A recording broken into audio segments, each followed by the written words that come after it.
out, and it will be going on the engine stand in the garage. That is the plan.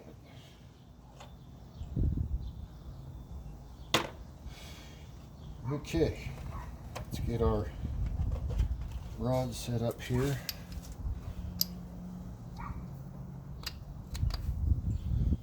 Okay, we'll screw this in here. Now, I could use my electric impact on this, but especially since I'm really not that concerned with saving this harmonic balancer, since I'm getting a new one. But I don't want to drag it out right now. And on top of that, it would be this big old boring pause delay. Sorry guys, I'm trying to hurry. This part's a little boring, I know. But almost there. Let's get it snugged up here. Snugged up. There we go. Yep. Probably gonna have to tighten them bolts down, but we will see.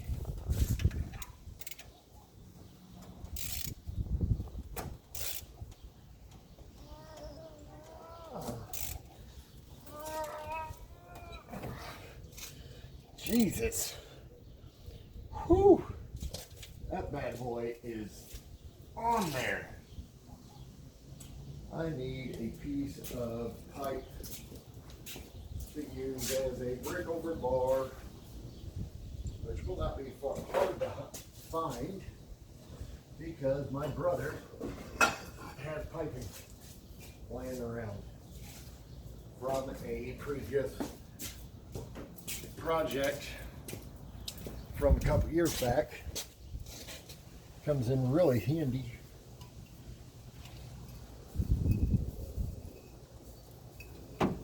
Yep. Don't know how handy though. This.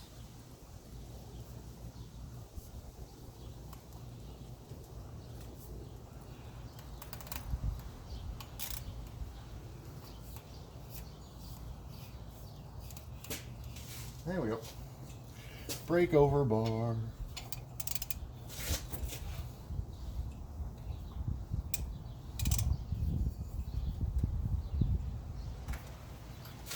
Holy hell.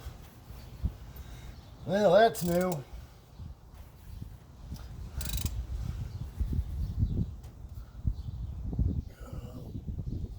Out of there, you fucking whore.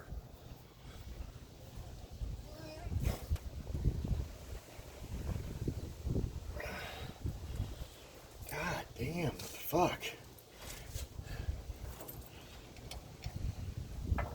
Why does that bitch not want to come off of there?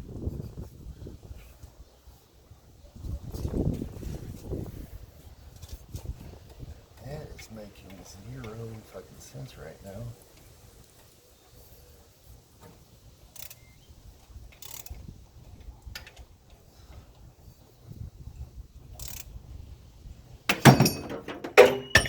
Well, there.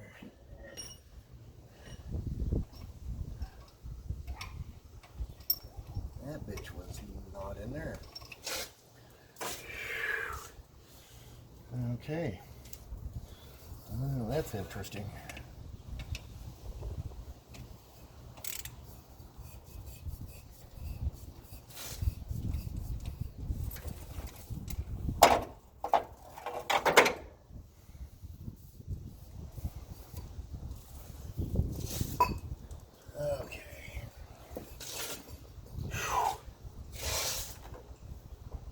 Where the hell did that socket go there?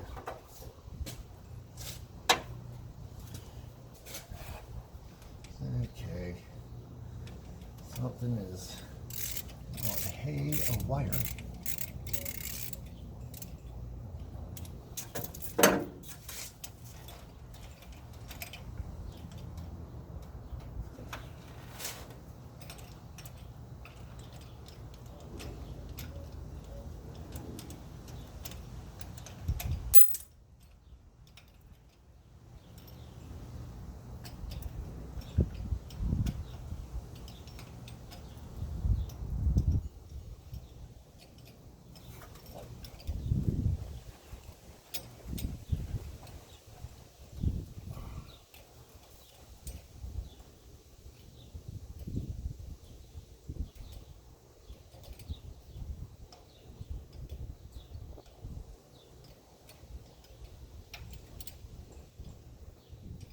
Alright guys, I'm boring myself at this point. So we're going to pull the harmonic balancer after the motor is on the stand and I can look at it better, because it's completely like froze up, seized, and I ain't never had that happen to me before, shockingly enough. I've never had a harmonic balancer feel completely seized up like that.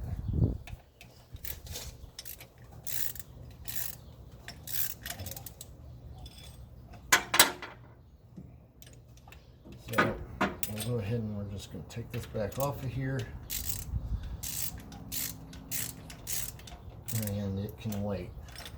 It's not really affecting anything anyway, so I mean, it's not really in the way. I was just more taking it off as a convenience type thing. But yeah, it can wait until it's on the stand. So I'm not going to break this puller down right now. I'll do that as part of cleanup after the video. Okay, let's get to the top here. Let's start here first, taking this air cleaner off.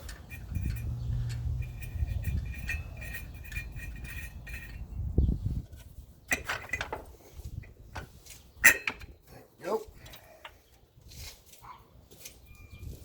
Here.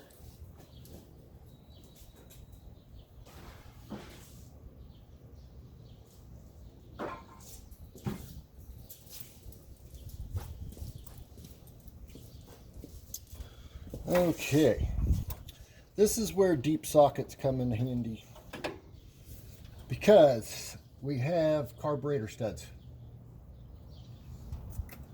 and the nuts are way down there. So yeah, okay, so we're going to take this off here, which is a vacuum line going to the charcoal canister.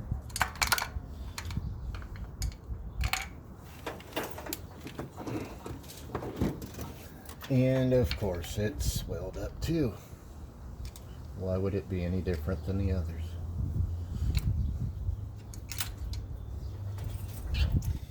But it's alright guys, we're just gonna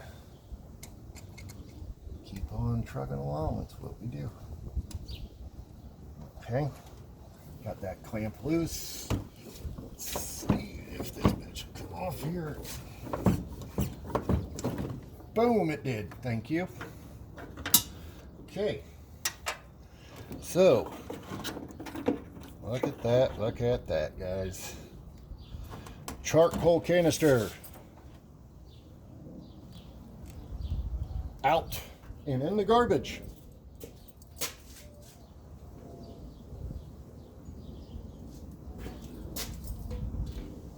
Every goddamn hose on this bitch is rotten.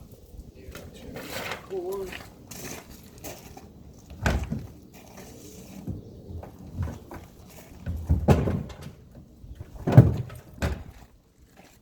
Alright. One less thing to have to worry about. Boy, that freed up some room. Huh. Cool. Alright. Now then, our friendly carburetor. Should be 9/16 deep socket. Should be.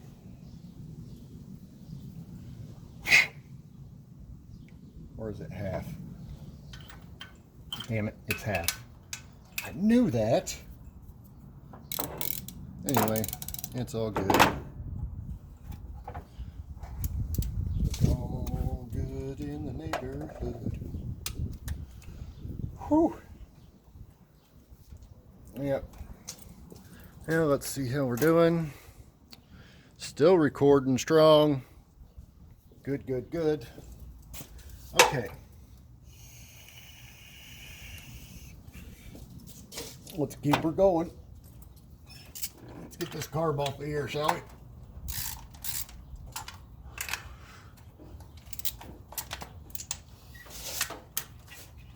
Come on, where you at? I know you're back there. See that, guys? Let me rotate for you a little bit here. There you go. Okay. Take the carb off.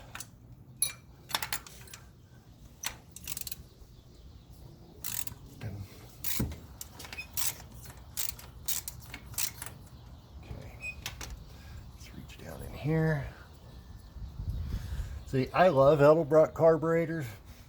I used to run Hollies, but they kept having that freaking power diaphragm would blow out on them all the damn time. And I got tired of dicking with it. So I converted over to Edelbrock in the late 90s. And I'm sorry, I like Edelbrock better. However, when we do convert the car to fuel injection, it's gonna have the Holley Sniper EFI on it. The fully tunable one though. The one that I can plug into my laptop and adjust stuff on. So, yeah.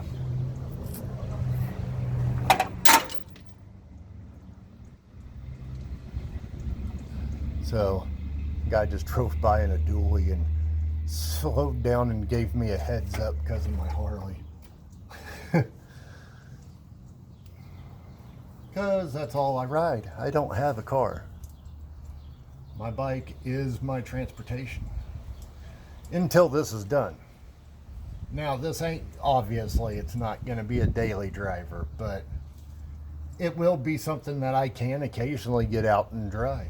If I feel like driving it to a doctor's appointment, I can. Because I don't live that far away from my doctor.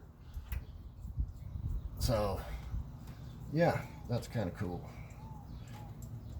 And there's a local car cruise in that's pretty cool that they do every Friday and Saturday night.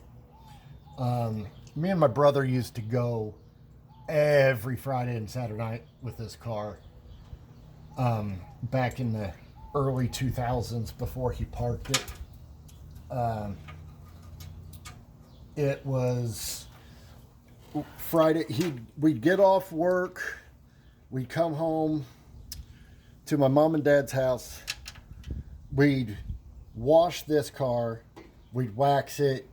We'd wipe down the engine bay. We'd take tire shine on a rag and wipe down all the rubber hoses and stuff. Just to go up to the car cruise in and show off and hang out with car guys and have a good time. It's in an old Kmart parking lot. They fill it every Friday and Saturday night. It's cool as hell. But yeah, I'm gonna be taking this up there. That car cruising's not seasonal. So it pretty much, it goes on year round. It just depends on the weather on how many people will show up. If there's even a chance for rain in the area, nobody will show up because their cars are really nice and they don't want to have to go home and wash them and wax them and get all the water drops off of them and shit like that. They're pretty much garage cars except for on the weekends. But, and I ain't got no room to talk because that's pretty much what this car is going to be. It's a weekend car cruise in type, cruise around to the car shows. I'll be going to the good guy shows with it. We have good guy shows a couple times a year out at what is it? What's it called? Westworld. It's in Scottsdale, but they have their big good guys like nationals and shit like that there. So I'll be taking this up there for sure. Okay, let's get that off and unplug the electric choke, which is another part of the electrical system I'm going to be able to eliminate. Okay, here we go. Carburetor's off.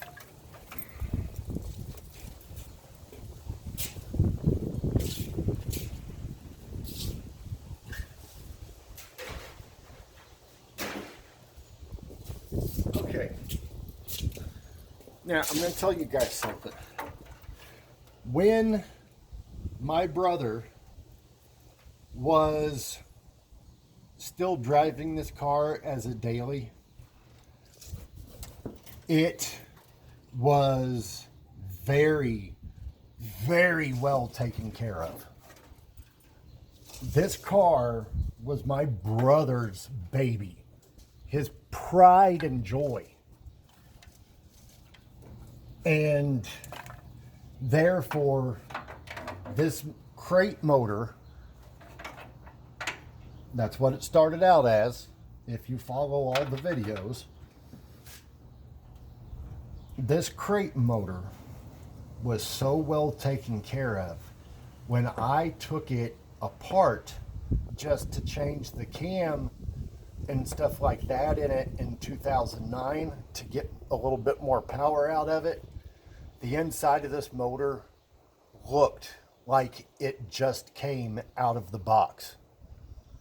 My brother took so good care of this motor. It is like new on the inside.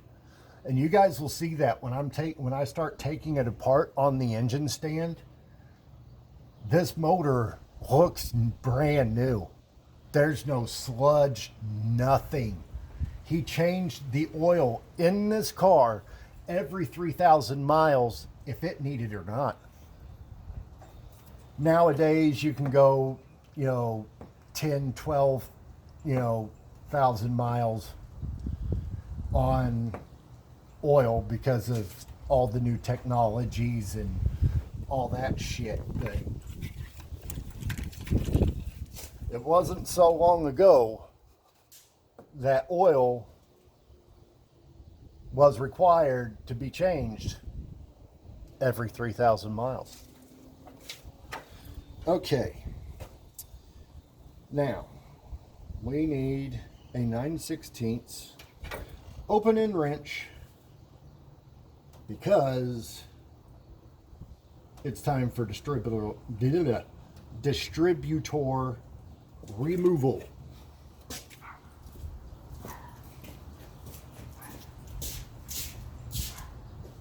Okay.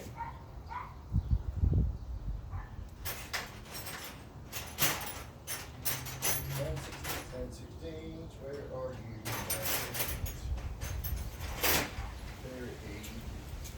There it be. There it be. There it be. Pay no attention to my shitty ass singing.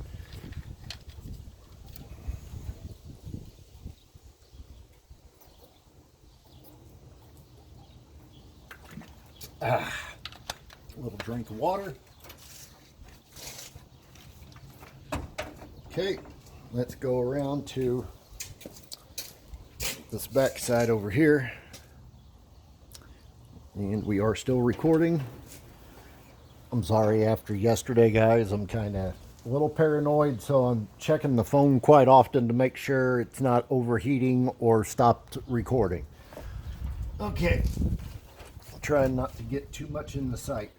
There is a bolt. I don't know if you guys can see it on the camera or not.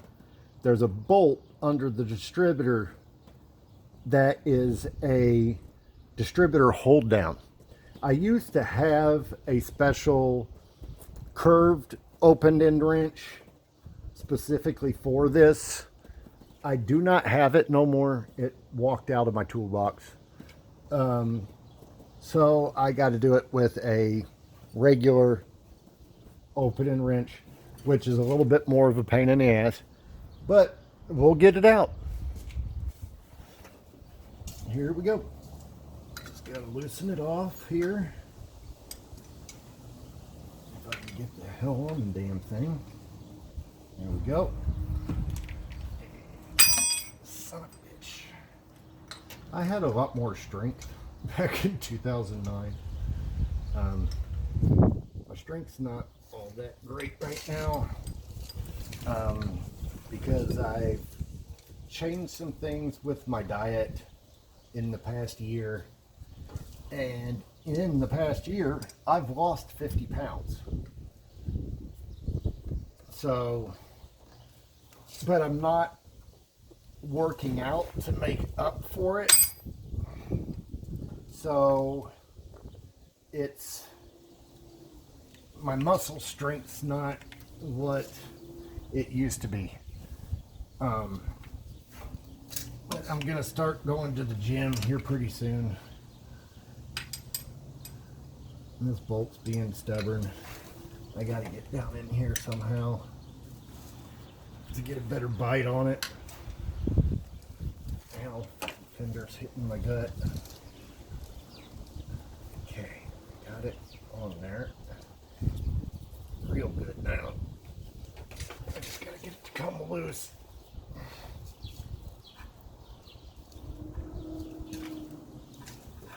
There she goes. She's a little stubborn, but she's also been in here for a while. And she went into an aluminum. Damn it. All the hell.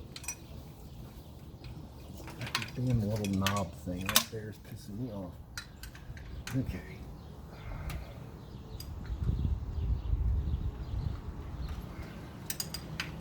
Come on, you fucking whore.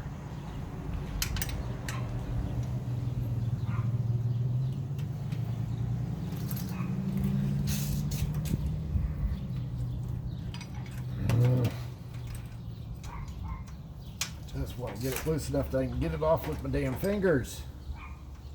Is that so much too hard to ask?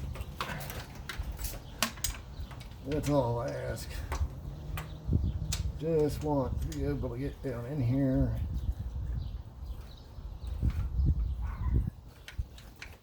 And get the damn thing off.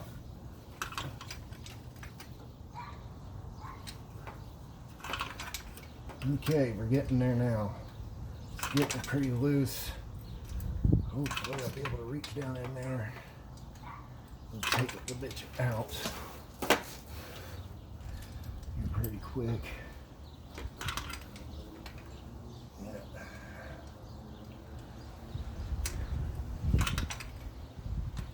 And then, yeah.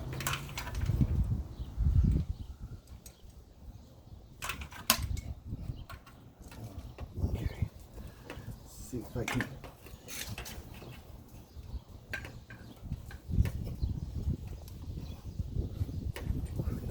Myself down in here now and get this bolt out.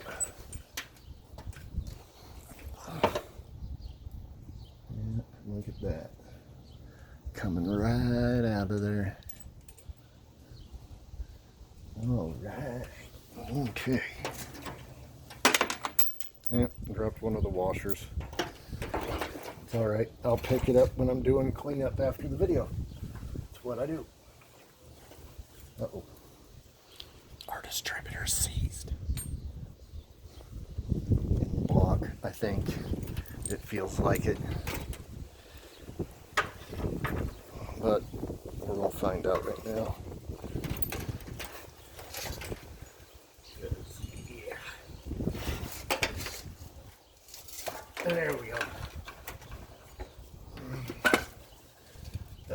baby. Up and out. Come on. Oh wait. I gotta unhook the electrical from it first.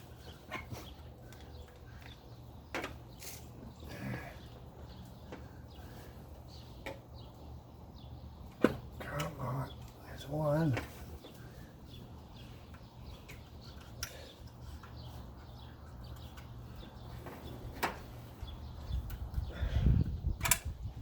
Okay, now we got the electrical hooked up, unhooked. Got all our spark plug wires are unhooked. Need to get them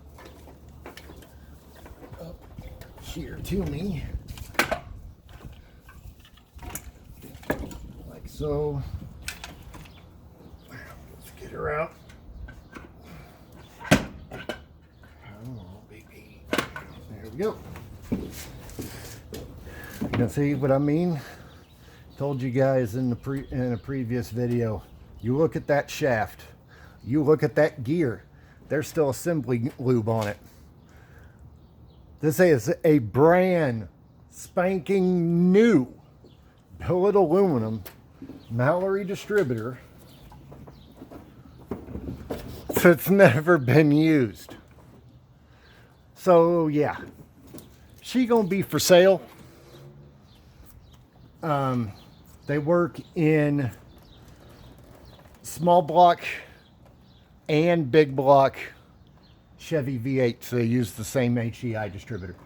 So, yeah, brand new, never used. But she's out.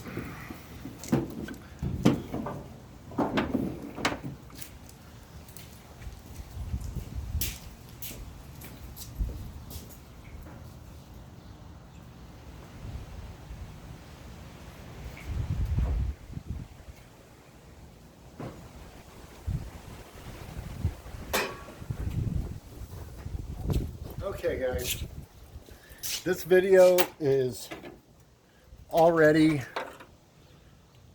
over an hour long. So what I'm going to do real quick, I'm not going to mess with the headers today. I'm going to finish taking out the heater hoses real fast and then probably call it a day. So let's go ahead and we'll get these heater hoses finished up removing, and then we will come back next Monday, well, this upcoming Monday, and finish the disassembly of the motor and get it pulled out, because we're really close now to being there. Once I get the headers off, it's pretty much climb underneath, unhook the transmission from the motor, take the motor mount bolts out, strap this thing to the hoist, start lifting. It's really close to being ready to come out. I mean, really close. So, yeah, another hose clamp. I gotta get this damn hose clamp loosened off more, as it's fighting with me at the moment. Good thing is, I'm gonna love all the extra room I'm gonna have once this damn heater box is out. They are always so damn tight back there around this heater box, trying to get to spark plugs and shit when you gotta change them is a pain. But now I'm not gonna have any of that shit in the way. I'm gonna have all kinds of room up in here. So yeah, let's get this heater hose off of here. Okay, now That's one.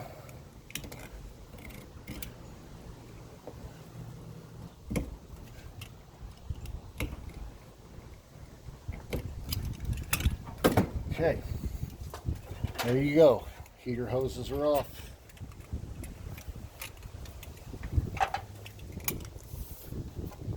And going in the garbage.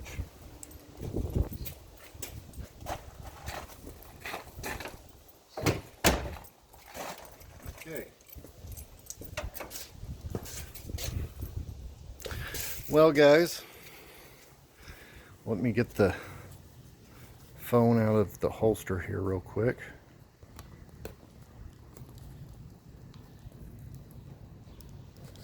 Okay, there we go. And move this out of the way here. Okay. All right. Sorry about all that moving around there at the end. So here's a better view off the camera mount. So we got our whole front end of our motor tore down, minus the harmonic balancer. Radiator is out, as you can see. You guys can see the big old beefy Hotchkiss front sway bar now. Top of the motor, carburetor's off, distributor's out, heater hoses are gone, charcoal canister's completely gone. Here is the overflow bottle I was talking about earlier for the radiator. It has a sight on the side of it. It goes down through the plastic fender well